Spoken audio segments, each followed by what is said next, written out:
Good evening, this is Beast. Here are the latest on world conflicts. Let's get right to it. So, we're going to start off in Doha. Doha summit exposed Arab anger at Israel's strikes. Egypt suggested a NATO style force. Pakistan backed an Arab Islamic alliance. Gulf states eye joint defense, while Iran called for direct retaliation. The idea faces big hurdles but could change the Middle East security forever. What if it actually happens? South China Sea. Chinese Coast Guard ships fire water cannons at a Philippine vessel near the Huan Island, South China Sea. A tense standoff unfolds in the disputed area. Moving back over here to the United States, the Pentagon finalized a blueprint for the Golden Dome missile defense network, but withheld details on its scope or cost. Trump estimated $175 billion in May, while the Congressional Budget Office projects up to $542 billion over 20 years for a space-based interceptor alone. Moving on to Venezuela. Venezuela's Bolivar, Bolivarian, I just destroyed that, Navy launched military drills on La Chilla Island in the Caribbean, reacting to U.S. military presence in the region. Capana-class LSTs were used to deploy Marine Corps personnel and equipment, including VN-18 light tanks, VN-1 APCs, trucks, and Tiana units. The three-day exercise includes 12 ships, 22 aircraft, 20 small boats from the Special Naval Militia. La Orchilla is near where the U.S. intercepted and detained a Venezuelan fishing vessel for 8 hours over the weekend. Now, moving on over here to Israel, the Iron Beam is finally here. Israel's Iron Beam laser defense system is now fully operational. It has already intercepted rockets, mortars, and drones. And here's a little video to give you.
All right, moving on to Jerusalem. Edgerton responds that Netanyahu's Jerusalem, our city. We as Muslims will not take a single step back from our rights over East Jerusalem. And here's a little video concerning these comments.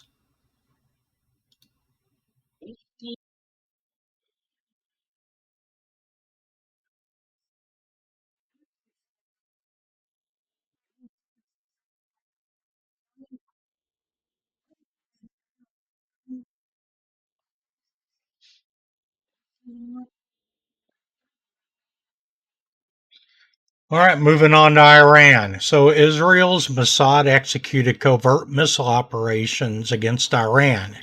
Israel's Mossad smuggled and deployed missile systems inside Iran to cripple its ballistic missile and air defense infrastructure during June's Operation Rising Lion.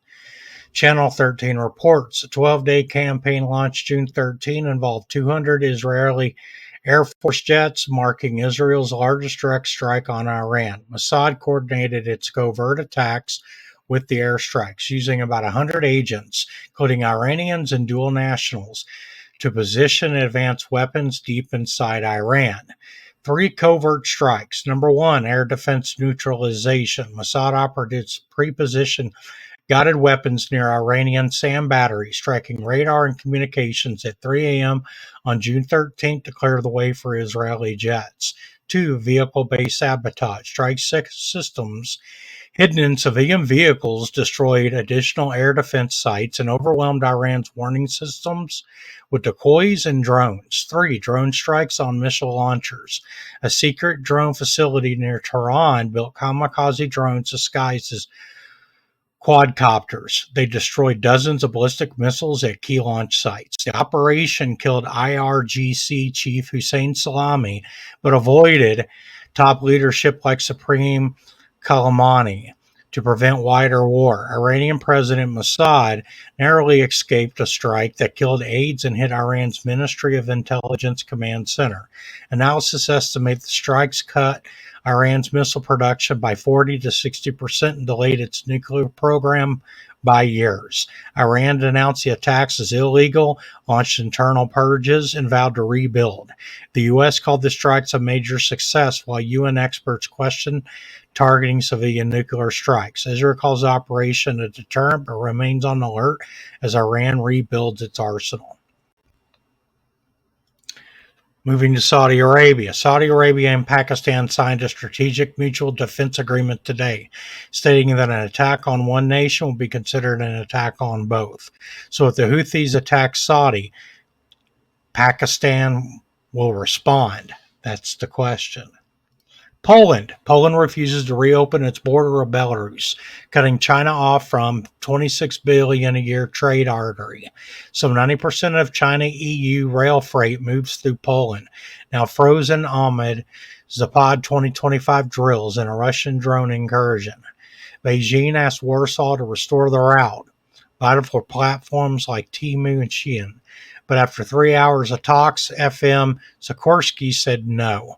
With sea routes slower and air transport up to 30% more expensive, Europe's e-commerce supply chains risk serious disruption. India. India crossed the red line by joining the Russian Belarusian military exercises via Zapad 2025. Zapad exercises are designed to simulate the conflict with adjacent NATO nations. Now here's a visual.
All right, moving on to Poland number 2.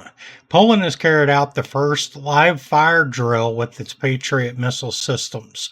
Poland has 2 Patriot batteries and will receive another 6 between 2027 and 2029. Moving on to Thailand, new tensions have arisen on the Thai-Cambodian border with multiple people injured.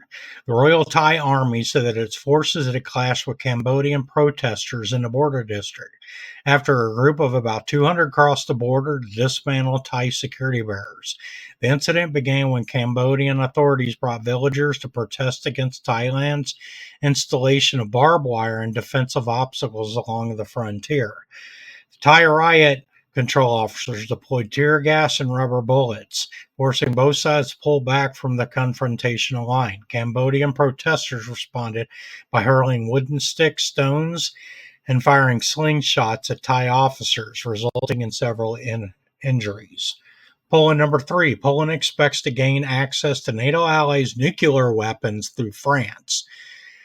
President Noraki said in an interview with the LCI, Poland must take part in nuclear sharing. It must have its own nuclear capabilities, energy, civilian, and military. The partnership between France and Poland is precisely about this. He stressed that Poland seeks the necessary security guarantees as a NATO member. According to him, this could be achieved through the Nancy Treaty with France on enhanced cooperation in defense and other areas. Warsaw, Belarusian detained or flying a drone over government buildings in Warsaw, reclassified as a witness. A Ukrainian man who, together with a Belarusian, flew a drone over the Belvedere Palace residence of the Polish president and other governmental buildings in Warsaw, has been formally charged. According to the Polish media outlet Gazeta, I can't pronounce that, the 21-year-old Ukrainian faces up to 5 years in prison for violating flight regulations. The 17-year-old Belarusian, who was detained alongside him, has been questioned as a witness and released. Other details of the case and the interrogations of both the Belarusian and Ukrainian remain unknown. Ending in Ukraine area, Europe and Ukraine are set to create a drone wall to counter Russian drone incursions. Kiev is already using a drone wall, a network of acoustic sensors that detect Shahed drones and relay data to mobile units equipped with machine guns and anti-aircraft cannons. The solution is significantly cheaper than missile interceptors. Lithuania and Latvia have begun implementing similar systems, while Romania is exploring adoption options. The EU plans to invest billions in building a drone wall along its eastern border, drawing on Ukraine's experience. President Zelensky proposed joint training with Poland on drone defense, and the Polish Ministry of Defense confirmed that talks with Ukrainian specialists are ongoing. All right, there you have it. That's the latest main items of interest from around the world. If you like short videos such as this to give you daily news, for the most part, up to the point, and a couple of visuals, so it's not mundane, okay, hit the like button if you like this kind of thing. That being said, leave a comment below letting us know what your thoughts are, if we are heading into a bigger conflict or not. Thanks for watching, and see you soon.